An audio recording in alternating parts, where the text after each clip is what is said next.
creating your stereotypes in the life, and whether one really empowers to dissect those stereotypes, or for that matter, to to get out of those stereotypes, and whether your education really empowers you to do so or not. That becomes a fundamental question today. Like, irrespective of your degree, somehow you have not been able to shun your stereotypes. And just one small example I give you, you know, the ways in which women is treated, where you have the idea of Devi, the very divine being and a very sacred one.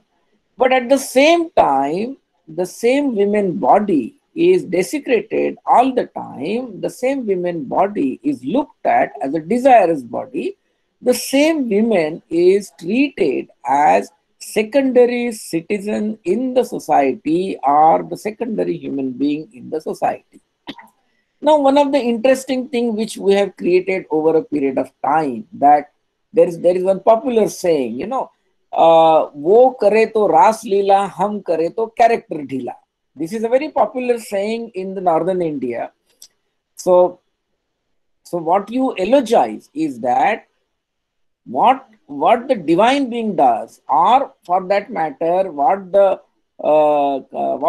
your belief in a certain persona does, so that you don't really question the very persona in which you are believing in, whether he is moral or immoral. And then the male in the society really wants to emulate that, and therefore this whole culture of like wo kare to ras leela, hum kare to character leela comes up. So there is this whole process of legitimization that goes into the making of this kind of a belief system, and the divine and sacred becomes a defense mechanism in order to protect these kind of cultural practices. So it is more to do with your culture, it is more to do with your beliefs, it is more to do with your idea of sacred and divine.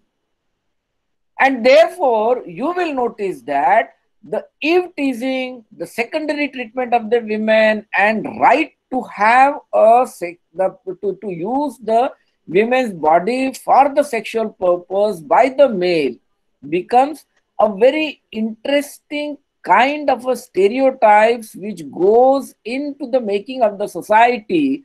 And as and when you try to oppose these stereotypes, you get a backlash in the society.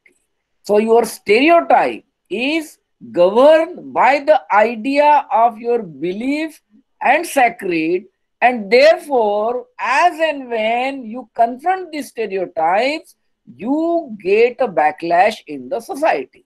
This is how one has to see. So there are two important things. One is a cultural manifestation. Second is a legal provision.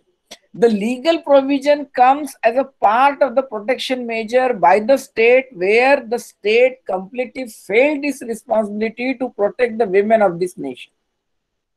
Completely failed.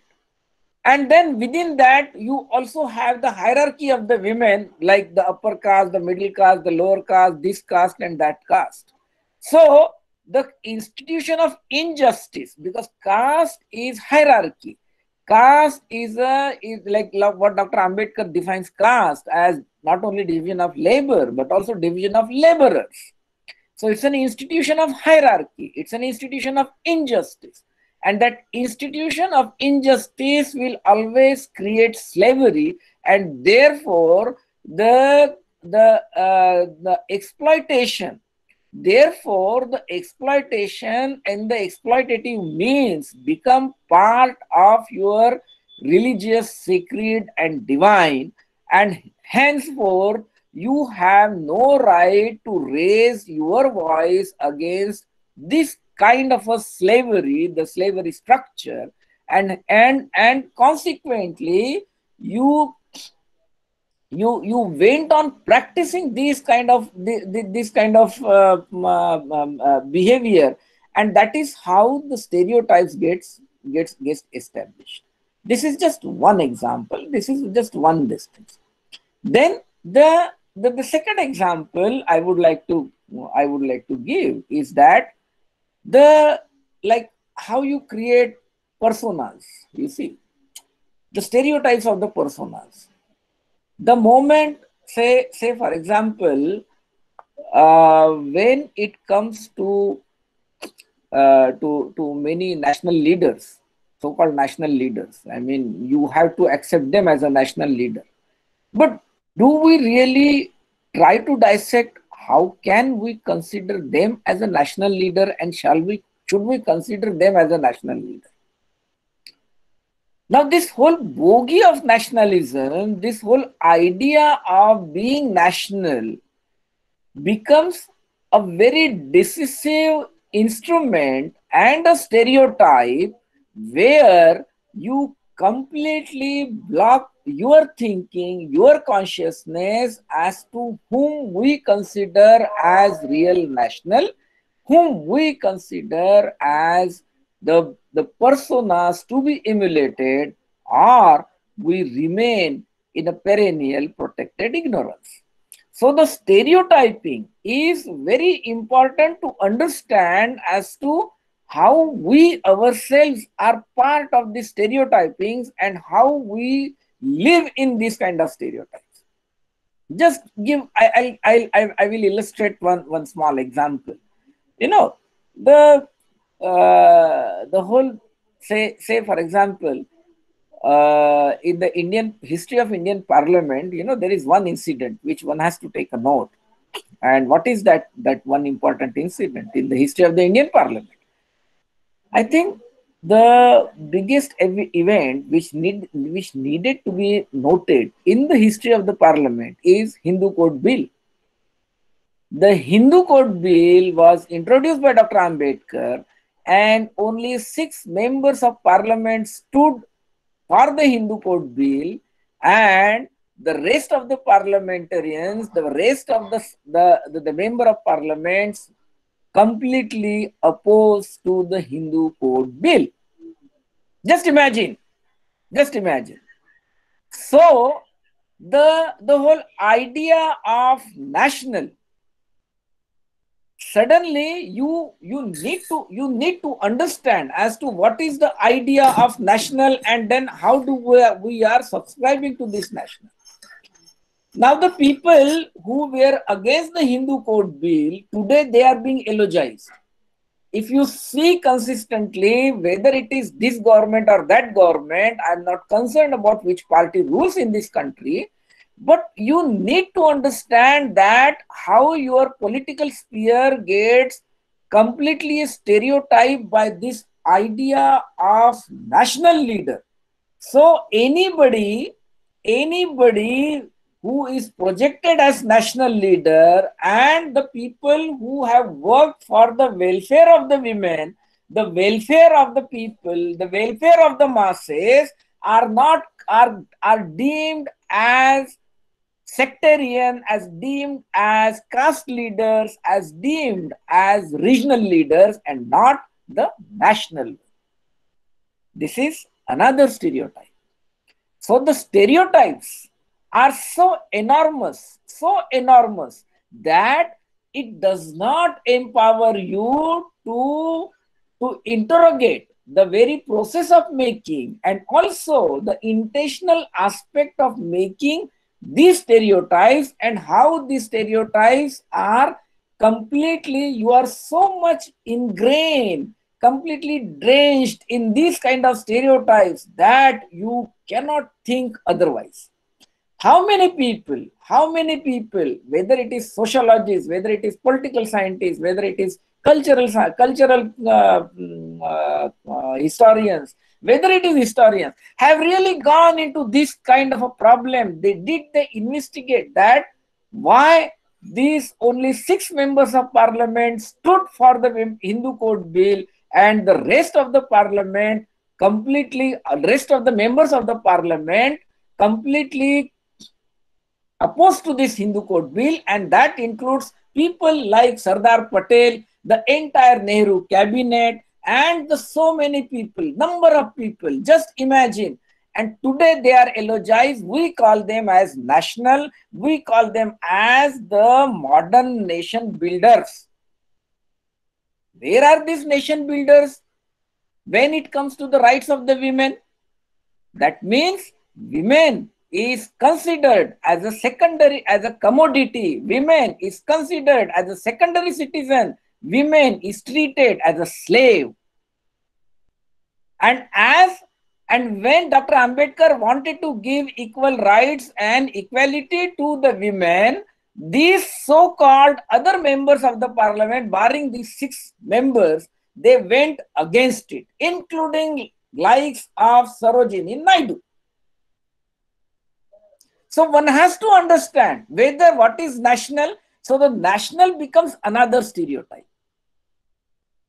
And one more important factor which I would like to add is that the very bogey of or the nomenclature of national gets constantly reimposed and imprinted in the public sphere, that the name of the streets, the name of the institutions, the name of the buildings, the name of the trains, these are all the public. These are all these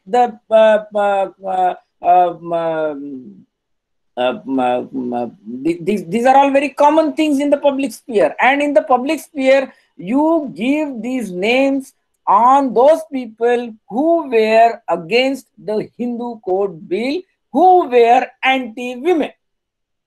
These anti-women leaders or the members of the parliament, they become part of the nationalistic narrative. They become part of this whole bogey of nationalism. They become part of the narrative of the modernity. Is that the modernity we are living in? Is that the modernity we really wanted? So you need to understand, like, then there is another stereotype, the stereotype of modern, being modern. And then there is another stereotype simultaneously which goes with this whole idea of modern, that is urban and rural. So the urban bahu in the Bollywood movie is a villain. The rural bahu is a bichari. So the bahu becomes either villain or a bichari, but not a very empowering kind of a persona who really stands for the equality. So the narratives are woven in such a way that it nurtures your stereotypes rather than dismantling stereotypes. This is very, very clear. Then comes the modern. So the urban modern bahu is not interested to look after the mothers and the fathers, not interested in the family, whereas the bichari bahu has no option but to get into these kind of services. That is that. So these are the kind of binaries which you find in the stereotypings. Now you see the functioning of the society, how the society is functioning. The responsibility of caring parents, whether it is male's parent or female's parent, lies with everyone. And everyone has to carry that responsibility. The modern does not mean that you are dismantling the family. Nowhere in the world, the modernity really meant destruction of the family values. The family values is another stereotype. What is that family values in India? The family values in India is that of Jati Dharma. And what is that Jati Dharma? That Jati Dharma is a sacred. and that sacred comes from your divine being, and therefore you have no right to change. You have to follow it. So this is how the Indian mindset is governed by so many stereotypes. This is how the education does not really help to break these kind of stereotypes. The women is not safe on the street. Why it is not safe on the street? The the culture, the Indian culture is that of what I called as विटंबनावादी संस्कृति. वो विटंबित करती है, वो defame करती है, वो आपको जलील करती है. तो ये जो विटंबनावादी संस्कृति है, जब as long as we remain in this culture of defamation, as long as we follow the norms of these cultural practices, we will not be able to break those stereotypes. None of the sociologists in this country and the psychologists in this country has really tried to analyze this kind of a phenomenon. Or even for that matter, likes of Ashish Nandi, when he talks about the violence and analyze the violence, all these people have taken, they went under the refuge of Freudian idea of subconscious. Is violence a product of subconscious? Is rape product of subconscious? Is defaming anyone is a product of subconscious? The answer is no. These are the conscious manifestation. The woman's body is constantly getting tormented. Is it a subconscious? The answer is no. It is not subconscious. It is very much a conscious act. But irrespective of that, you go under the idea of Freudian subconsciousness and try to understand, try to analyze this phenomenon. Second thing is that the violence also has caste markers. Just imagine the nature of sensitivity people have. As and when somebody who is who is raped and all those things, the kind of a character assassination that goes in the public sphere, I repeat, the kind of a character assassination that goes in the public sphere and the ways in which that character assassination presented in the court of law, and then furthermore, as and when there is the victim comes from the scheduled caste or the scheduled tribe community, the nature of perception among the caste Hindus, among the non-scheduled caste and the non-scheduled tribe communities become, it differs with whether it is male or anybody, whether it is male or female. It differs. Why it differs? Why a woman also cannot think as a fellow woman and share the burden of the pain and the sufferings and strive to ward off the sufferings. Why it does not come? That is because of the stereotyping of others. This othering is also part of your stereotyping. And the psychosociologist, the psychoanalyst, they don't absolutely address this particular question. That means, are they really intellectual? If really we want to say that these are the intellectual of this country, then one has to question what is intellectual. You know, long ago, Dr. Ambedkar defined the difference between the intellectual class and the educated class. It says the intellectual class are the one who are open to ideas, willing to change. Open to ideas, willing to change. Why willing to change and open to ideas? Because they are free from the prejudices, because they are free from the stereotypes. The educated class are the one who are self-centric. Now you have to decide whether these claimed intellectuals of this country are they real intellectuals or a mere educated class who are extremely self-centric and who wish to impose their hegemony on the society and the knowledge production process in the academia and in the public sphere. To me, they are the one who are protecting stereotypes. To me, they are the epitome of intellectual disgust. They are fantastic example of intellectual disgust. Whether it is your teacher, whether it is your friend, whether it is your mother, whether it is your father, be it is anyone. They are the one who are making this nation perennially slave.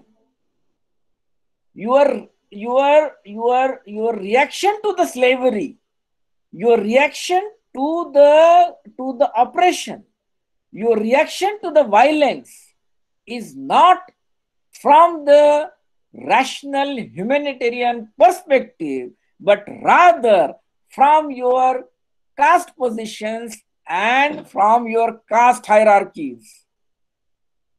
Caste is an institution of injustices, and this institution of injustices has nurtured so many stereotypes that you cannot come because you consider it as the following of those things as part of your belief and sacred. It's very simple. Like you go to the marriage ceremonies and then you will notice, oh no, no, no, हमारे यहाँ तो ऐसा होता है, हमारे यहाँ तो वैसा होता है, all kinds of things. That shows.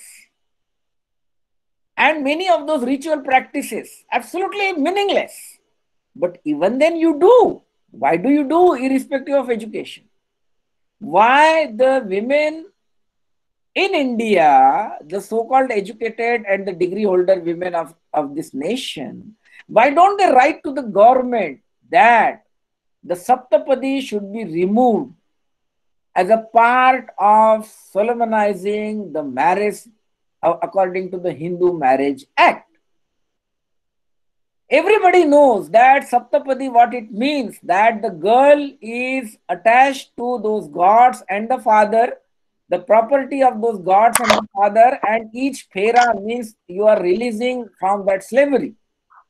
That is the meaning of the Saptapadi in the marriage. And then finally, the final phera goes with the husband. Now I am free from the slavery of all this God and the father, and now I have become your slave. Is there equality in that? But irrespective of these things, we don't raise a voice. We won't say that we will not follow this particular ritual. It is a responsibility of the people who know, who realize that this is bad, this is wrong, must raise their voice. Why the voice is not raised? Because you are constantly under the attack and under the burden of stereotypes. And these stereotypes are so much embedded in your belief, the idea of belief and sacred. There is number of such behavior. Number of such behavior. You go on the street and suddenly a billy comes. Billy rasta kaat gayi, and then you make a round. This is another your stereotype, which is also has a element of belief and sacred. Poor cat absolutely has no relation with you. That poor cat comes and then you blame, you categorize that poor cat, that poor animal as auspicious and inauspicious. These are all your belief systems. Certain signs and symbols have come in the tradition. as a part of your ritualistic practices. But do your ritualistic practices have those kind of an element of empowerment or not? And if it is not a symbol of empowerment, then do you have a courage to reject it? Does your education empower you to think differently? Do you really become part and parcel of the creating equality, the fraternity, the liberty, and the justice? These are the larger questions. But to achieve that, your stereotypes become hindrance, no matter what preamble you write in the Constitution, no matter what laws you enact. The law of 498 cuts across the section of the Indian society. It is applicable. It is one of the means of achieving the common civil codes. Now, how many really understand and realize the power of that law and really get justice? Or for that matter, you initiate some kind of a demand for justice under that law. How many women really are empowered to do so? And then moreover, your dependency is on the male, and therefore you do not raise a voice against the male in the society, in the family.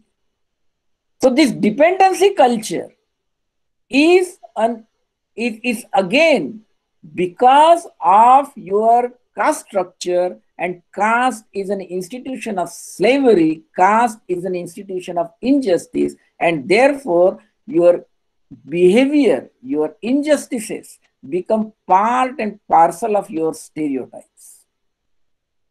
They become part of your cultural practices. And these cultural practices, what I call as normative.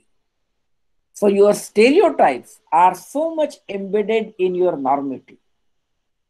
You behave in certain manner, you think in certain manner, your belief system does not empower you to dissect your own behavior or to critically analyze your own self.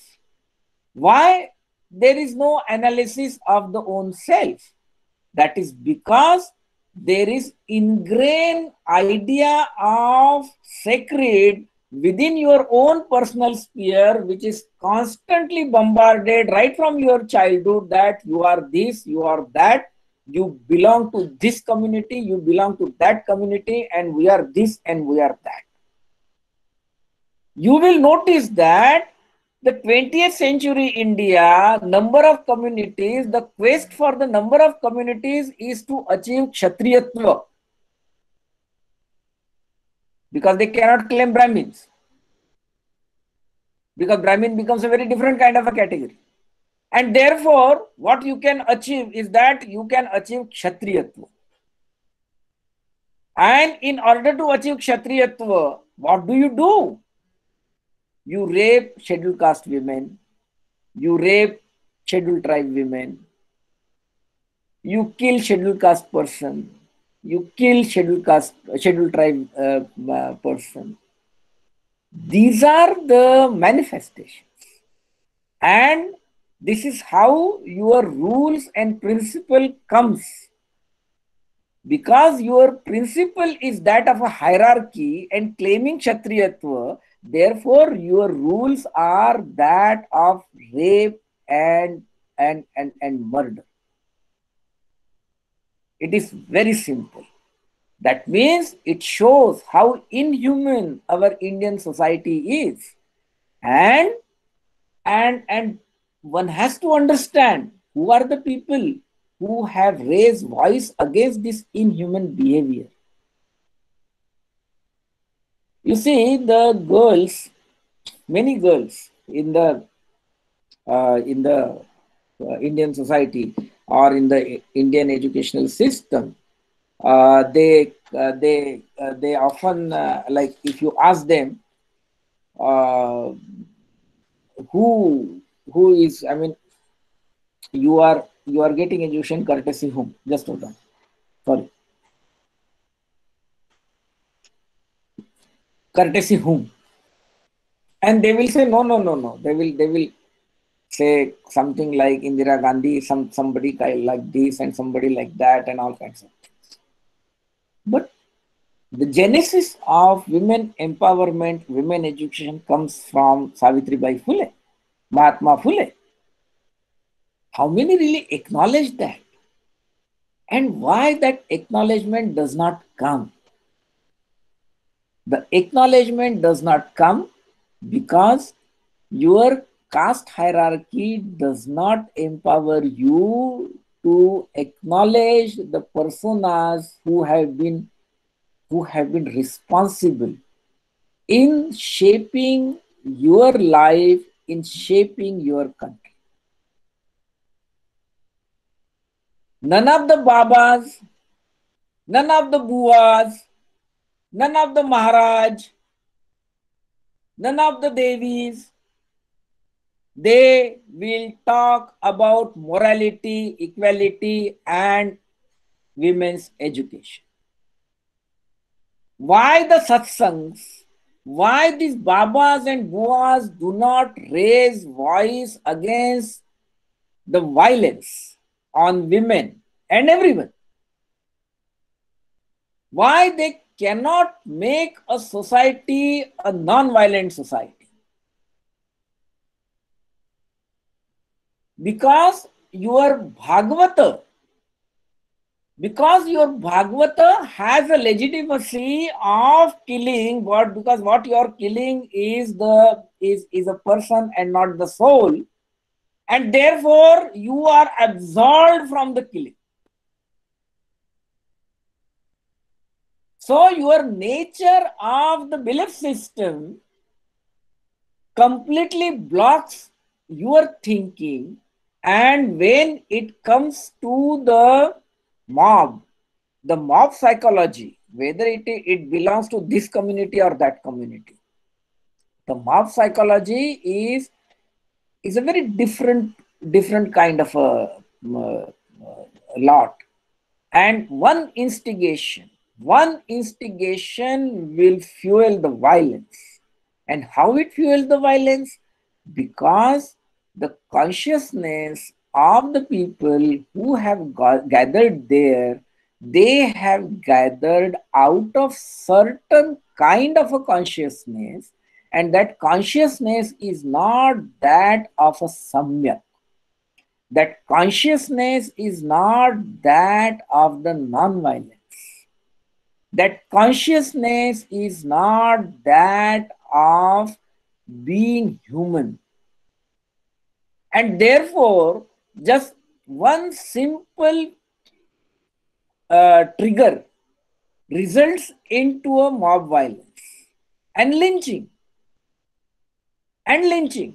Lynching is not something which is happening now. Lynching has been happening in the villages of India. So the rural India, which is projected as great India, as the most, भाई भारत की आत्मा तो भारत के ग्रामीण क्षेत्र में बसी है, or for that matter the ways in which Gandhi romanticizes village, the ways in which Bollywood romanticizes village. I mean, just imagine. I think around it is in the 70s or 80s. I don't know whether. I mean, there is this famous movie of Dharmendra. You know, Asha Parekh, Dharmendra, and they sing a song. कुछ कहता है ये सावन, अरे क्या कहता है, बड़ा अच्छा लगता है भाई सुनने में और देखने में. Is that a reality in the village? No, not at all. The rural sexuality operates at a different level. The urban sexuality operates at a different level. But that is projected as, वाह हमारा देश कितना महान है, कि देखो युगल कैसे जा रहे हैं, हम कितने लिबरल है. The moment boys and girls are coming together and having conversation, suddenly, you know, the reaction is, अरे कुछ तो लफड़ा है. why that word lafda comes in your language? Why it is so? That is precisely because your normative is that of seeing everything into the category of lafda. Or for that matter, you are so much entrenched in seeing any reaction, any interaction, not reaction, but any interaction between the two human beings as something which is immoral, and therefore it becomes a lafda. So this lafda becomes another stereotype. Now, why that becomes a stereotype? Precisely because you are segregated all the time, the ways in which boys are treated in the house and the ways in which girls are treated in the house. Completely different. My mother would make me and my brother to work in the house. Not necessary that only my sister would work. So we had a very complete different kind of an upbringing. And many of your parents who are working parents, they always ask, they teach their children to work in the home, to work in the house. They try to teach their children to face the realities of life. But at the same time, they also nurture certain stereotypes because the liberty that is available for the boys, the similar liberty is not accorded to the girls. Though the father would like his daughter to be liberal, to enjoy the liberty, liberty comes with responsibilities. The trouble in India is that the liberty leads to invite a violence, and therefore the father becomes so much worried, and every time he thinks the security of the daughter. How this security syndrome has come? This security syndrome has come because of the male stereotypings and the women stereotypings. And this male stereotypings and the women stereotypings have their genesis in the Jati Dharma. The Jati Dharma has the sanction of divine and sacred. So therefore, no matter what degree you get, whether it is PhD, DLED, anything for that matter, it does not empower you to change. This cultural practice, this culture of lafda, this culture of the national, this culture of subjugation, this culture of slavery, this culture of violence, this culture of abject surrender, this culture of abjectility, these are all part and parcel of your normative that are so much ingrained in your ideas of belief and sacred. If you go into the internal dynamics of understanding these kind of people, say, I'll give you another important example. You know, person like Lokmanya Tilak, he makes a derogatory statement against the Marathas, not the Marathas, but the Kundis, who are basically Maratha community now, against the Dhobi, against the Shimpi. Shimpi means the tailor. And he says, they are not worth to be in the assembly. They are there to follow laws and not to make laws. But even then, the Lokmanya becomes the national. And Phule becomes the caste icon. See the difference. How you are stereotyping.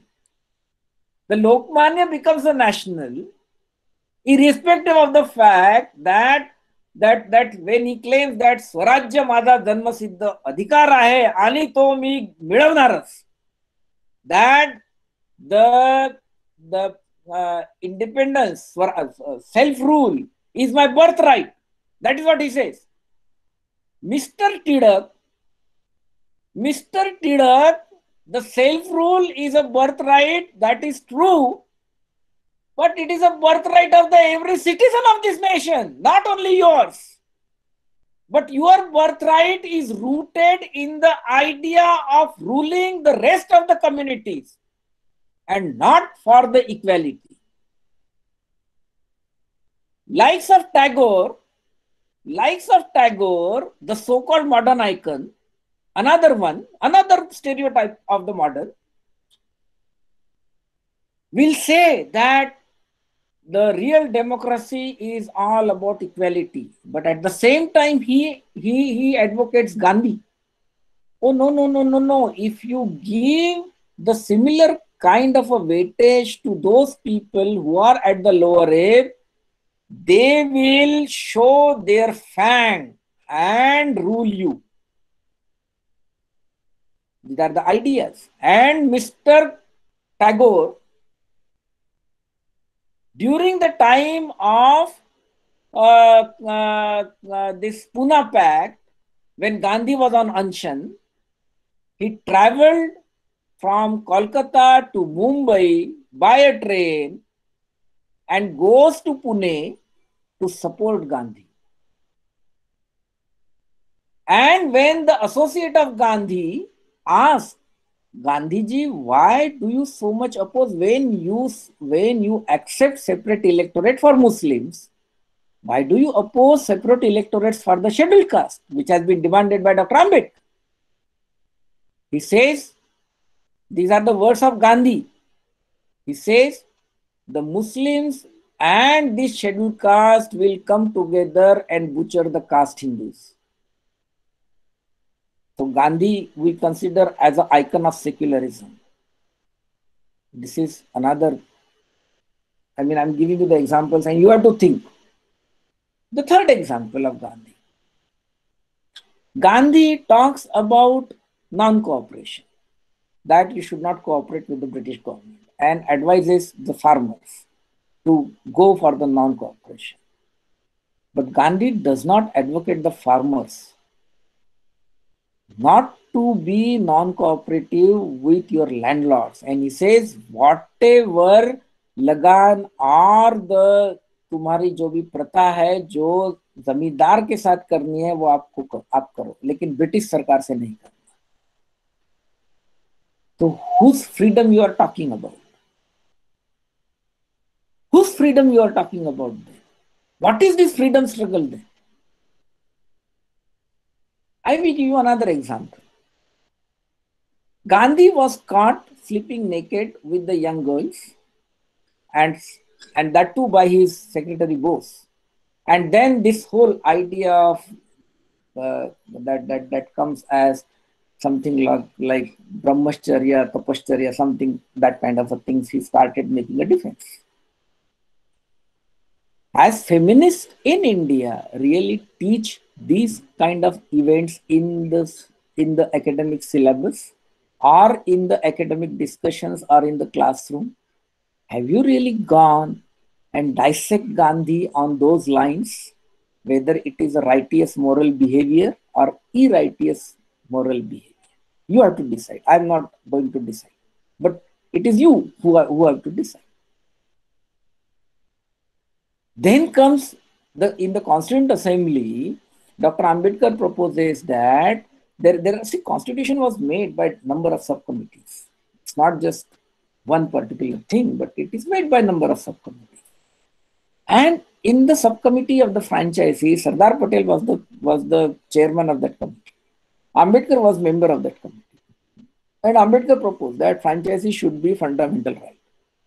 Sardar Patel opposes, says, no, let the Constituent Assembly decide. Ambedkar makes it very clear that unless until we propose, the Constituent Assembly will not decide.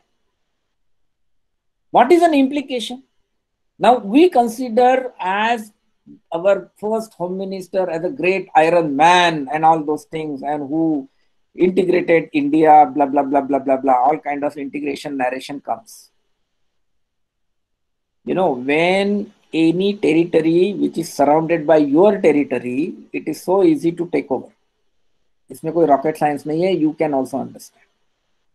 Okay? Now, imagine he opposes it. Now, why I am saying so? Why I am narrating that? I'm narrating that so precisely because the kind of a problems you are facing today in the elections, if franchising becomes fundamental right, you can easily question the EVA, and you can say even to the lower court that I'm not very sure that whether my fundamental right is being properly exercised and conducted or not, because I don't know whether the button I'm pressing it is going to the right person or not. I have no idea. These are the legal solutions to the constitutional solutions to the existing problem. Do we think on those lines? We don't think on those lines. Then there is another bogey of stereotype, that of the national modern. I have failed to understand what is national modern. Let me tell you. And I'm certainly going to write a critique of all those things, but I'm just triggering all those ideas because these have become part and parcel of our stereotypes. And this stereotyping business comes from your normative, and your normative is so much governed by your prejudices. As long as we remain prejudices, we will not make our nation a healthy nation, a good nation, a livable nation, and a proud nation. A woman has to be respected. You have to have a criteria. Even after 70 years or so, whether we have been able to create access to sanitation, access to healthcare, access to education, and respect for women. Just imagine.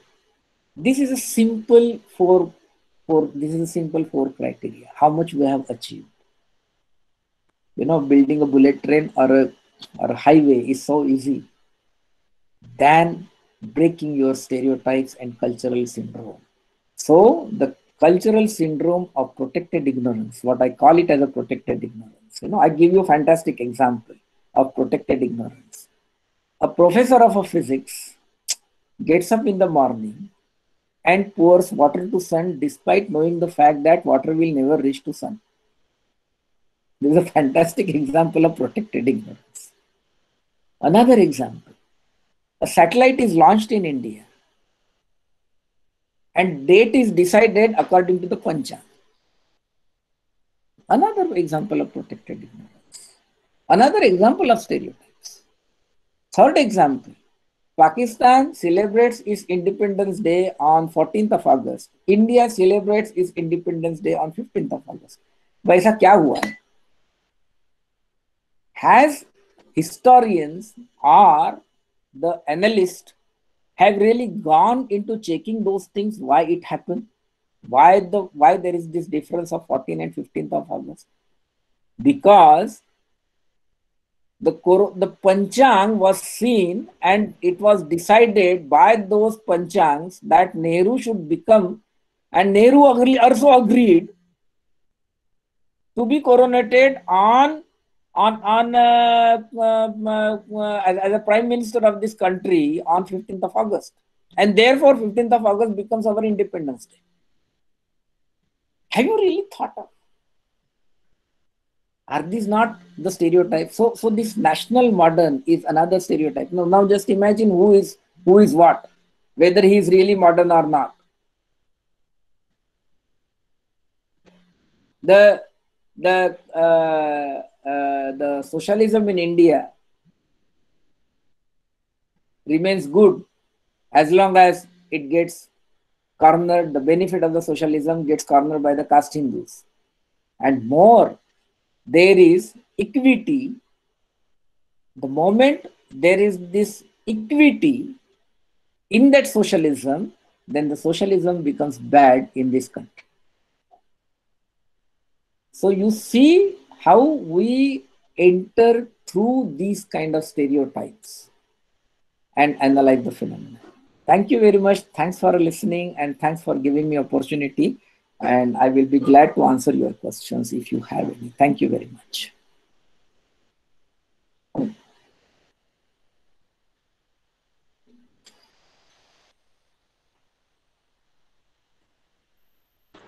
Thank you, sir, for this enriching session. So we'll take up questions now. So anybody who has questions, please ask.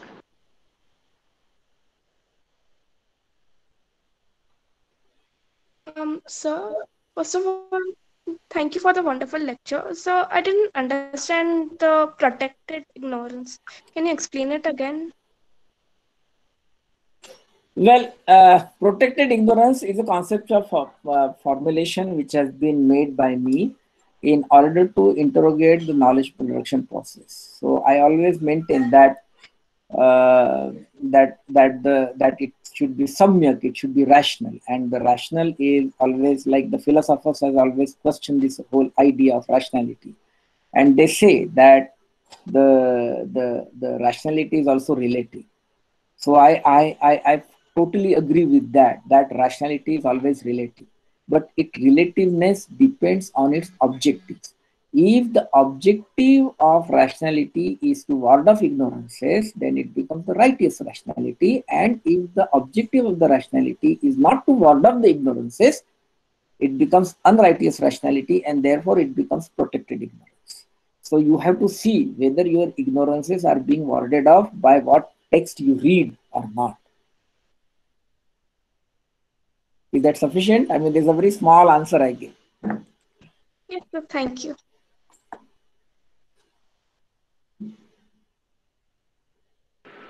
So, what exactly do you think would be the correct measure to actually? Ananya, Ananya, can you raise your voice? Please Just a repeat. minute. Am I audible now, sir? Yes. Sir, I was asking that what do you think would be the correct measure to reduce all these sorts of stereotypes? Because it's a very complex procedure, and as you said, it's kind of systemized as well. So, what exactly would be the perfect solution according to you? Reject the cultural values of stereotyping. Change your culture. And culture can only be changed by rejecting those values and make oneself and yourself and the entire collective self as Samyak one, as the righteous one. Then only then you will really, then only then you can kill those stereotypes. Otherwise not. And education is very important for that. And education of what is also important. By constantly attacking with this kind of national modern, you cannot change society.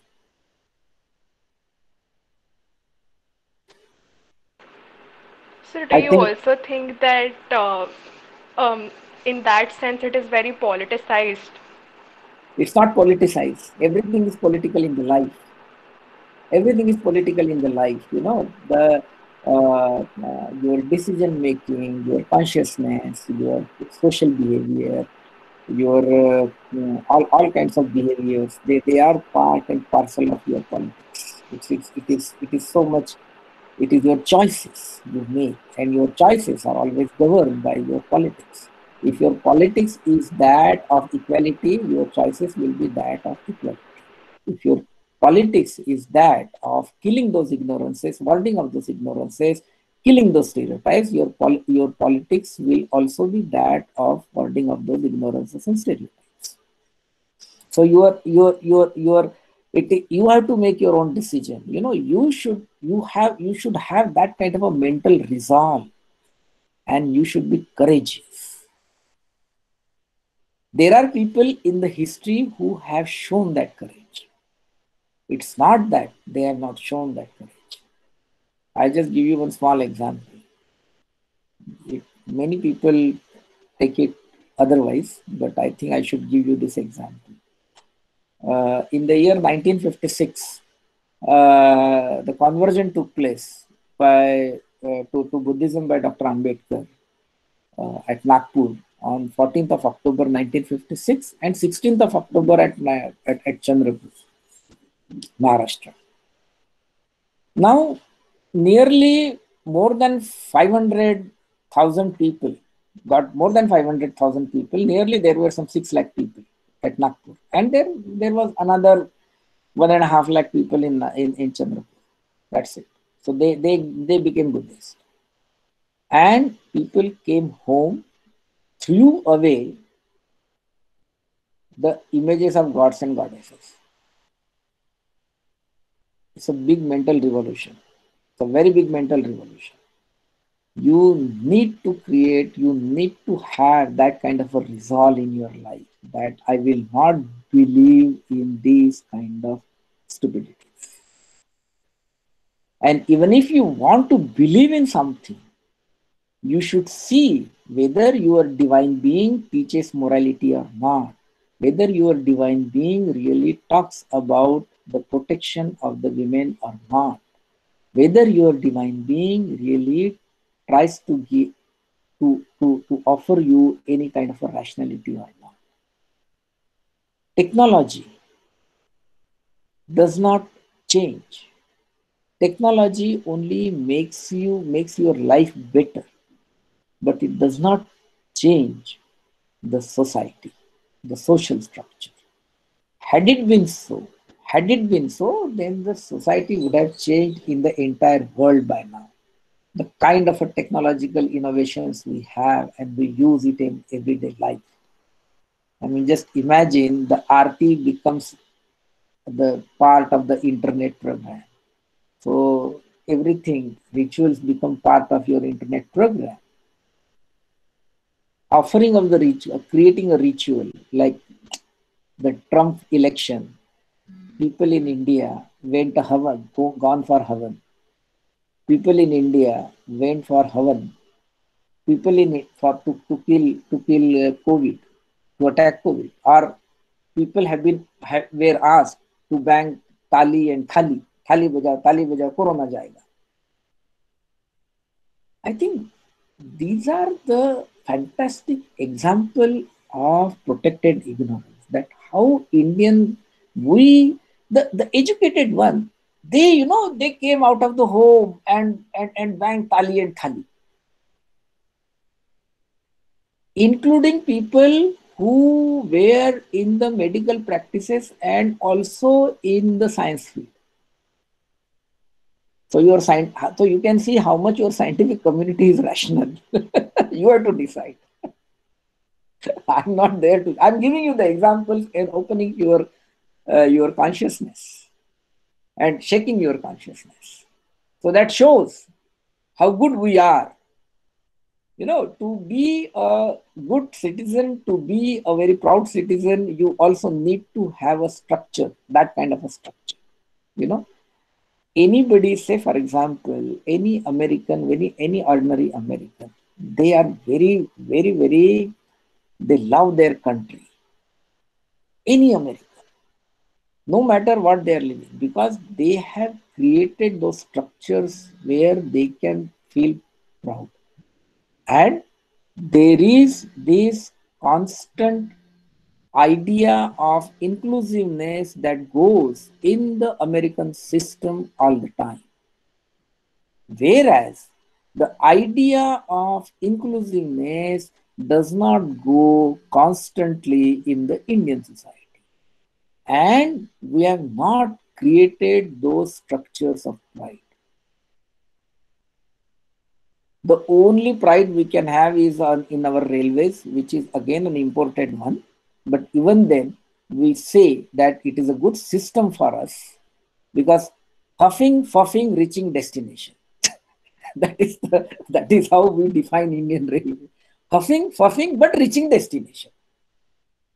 You see, you need to understand that particular logic. I'm giving you this very, very, very, very generic examples and a very popular examples. The ways in which, I mean, we are still running British Indian Railways. Britishers did not tell you that you should not change laws, that you should not change this and that. We did not do it. So the responsibility lies on us and not on the Britishers, not on anyone. Or even for that matter, the responsibility lies, like, see, if today people are banging talis and thalis to fight COVID, to fight Corona, who is responsible? Not the political leader. You people are responsible because you believe in it. You believe in it. So it is your belief. It is your belief, and you believe that your leader is like an avatar of Vishnu. The syndrome of avatar, that somebody, some divine being will come and ward off your sufferings.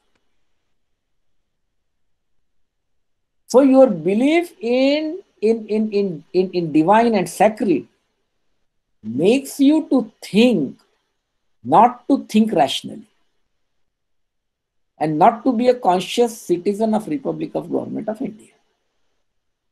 So it is that the consciousness, that consciousness should be an empowering consciousness. And then you have to see whether these national moderns are the one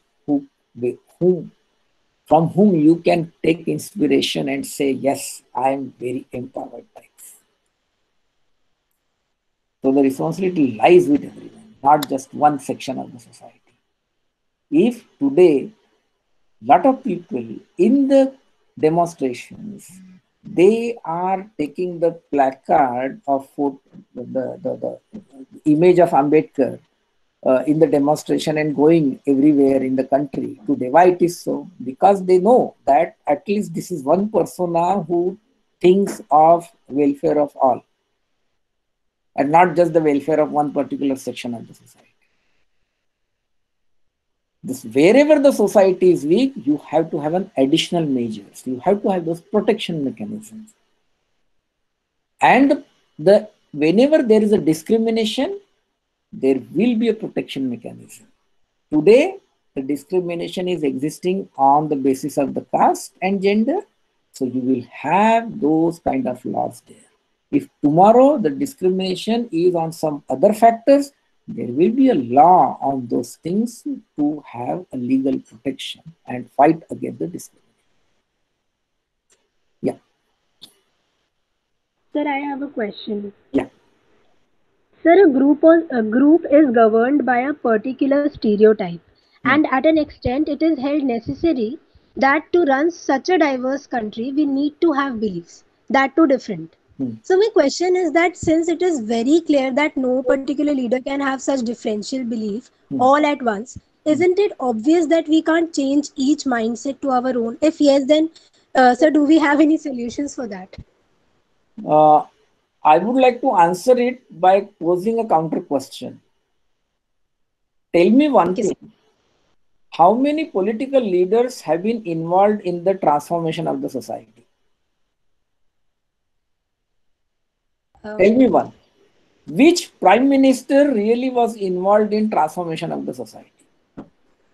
So that is very true. And sir, it is very obvious because one prime minister can't hold such a diverse group of people.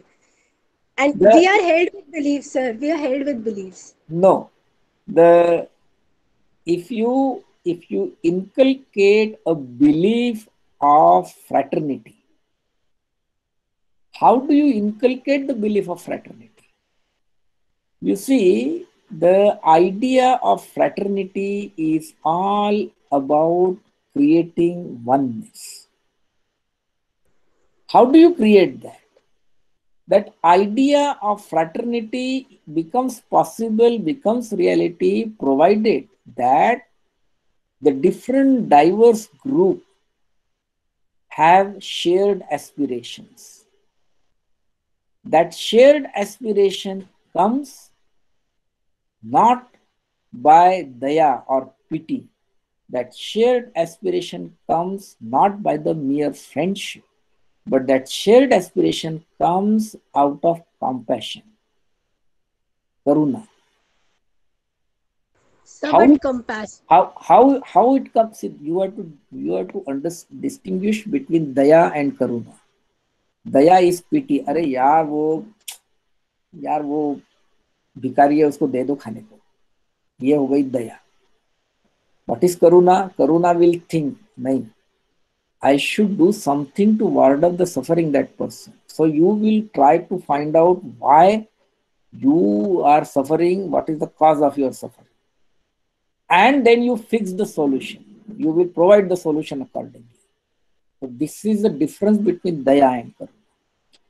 Why karuna? Only out of karuna you inculcate, you develop a respect for another human being. Liberty does not mean that you butcher the liberty of another human being. That is what happens in the caste structure, and that is what happens in the feudal structure. So you have to respect that person. If I don't believe in God, but other person believes in God, that does not mean that I should hate that person. No, not at all. Let me tell you, in my life, I have a lot of my friends who always would go to temples and all, and they would always take me to the temple. I did not say no. Okay, fine. I have no problem going to the temple or anyway. I don't believe in that. But I would say one thing, boss, I will come with you, but don't force me to do those rituals and all those things. I will accompany you. I have no problems.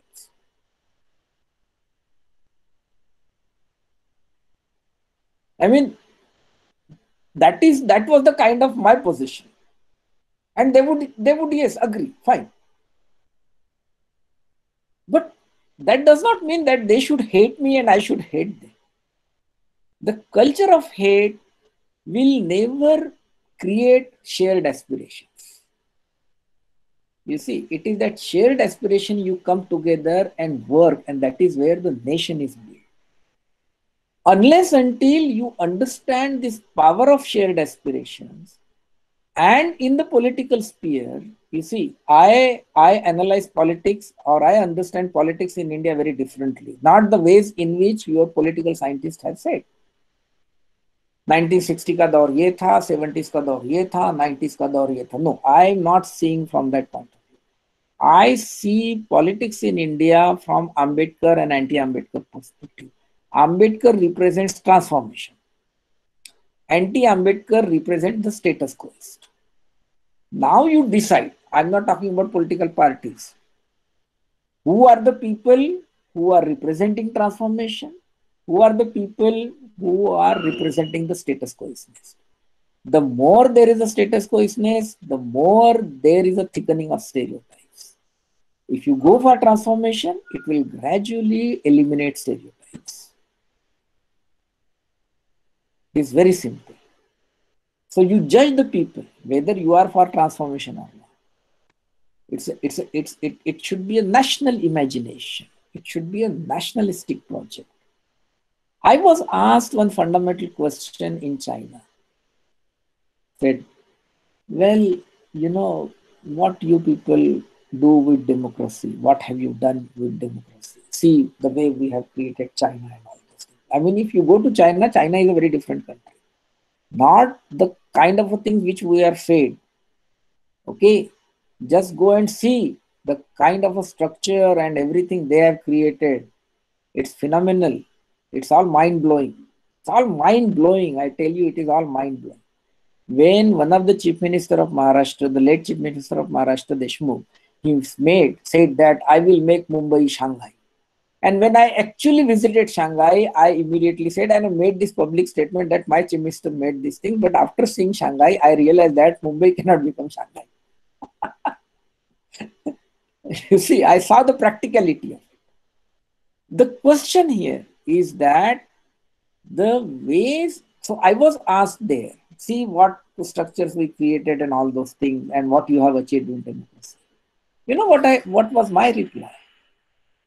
My reply was, I said, had there not been democracy, the group from which I come, I said, probably my society would have been butchered by this time. So this is the answer I gave. So I said, democracy is protecting our life. Had there not been democracy, by this time, the scheduled caste, the scheduled tribe, and minorities would have been butchered in this country. That is one aspect. The second question I was asked on some other occasion, and everybody, all the Indian officials and everybody was staying there. I mean, were in the group in that meeting. And I was asked by one person, India is, Professor, India is so diverse, so many things are there. What bind you together? वो बेचारा अपना Chinese English में बोल रहा था. So everybody, the Indian officials were looking at me, and they wanted they were curious to know what I will answer, how I will answer this question.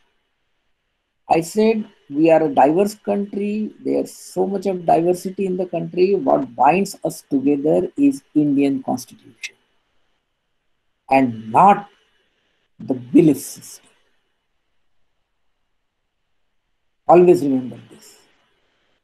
It is the Indian Constitution that binds us together. It is not Gandhi that binds us together. It is not Nehru that binds us together. It is the Indian Constitution that binds us together. And then you should see whether how much your political leaders are really standing for transformation, because our political leaders are many of the people who are entering in the assembly and in the parliament have a criminal background. There are criminal cases, including cases like rape and murder. So if you are going to elect your leaders rapists and the murderers, then how can you expect anything good to be made in this country? Yeah. Yeah, Antara, is it? Yes, sir, it is very clear. It is crystal clear, sir. Thank you so much. A new point which I got to know is the Constitution one, that how Constitution binds us. Yes. Thank you, sir. Thank you. Any other question? Well, I think there are no questions coming. So it's all up to you now. Thank you very much. I just want to make a comment, sir. Yeah, sure, please. No question, but your lecture has been so fascinating. I can't imagine, because generally when we read as student of sociology on stereotypes, or I've heard people speaking on stereotypes, they generally pick up one, say gender or caste. But in your lecture, you kind of covered every aspect from, say, family, gender, caste, nationalism to everyday interaction. And from there, you have actually thrown light on the problems that the society is actually undergoing. And I must admit that listening to your lecture has made me unlearn all my sociological theory. And I have really started thinking on so many lines, which till now I was like looking at Gandhi and from a feminist perspective. It never earlier hit me so hard. So thank you so much for such a transdisciplinary approach to issues of stereotypes and how we can actually look into both macro and micro aspect and understand society. Thank you so much for your lecture. Thank you, madam. Thank you.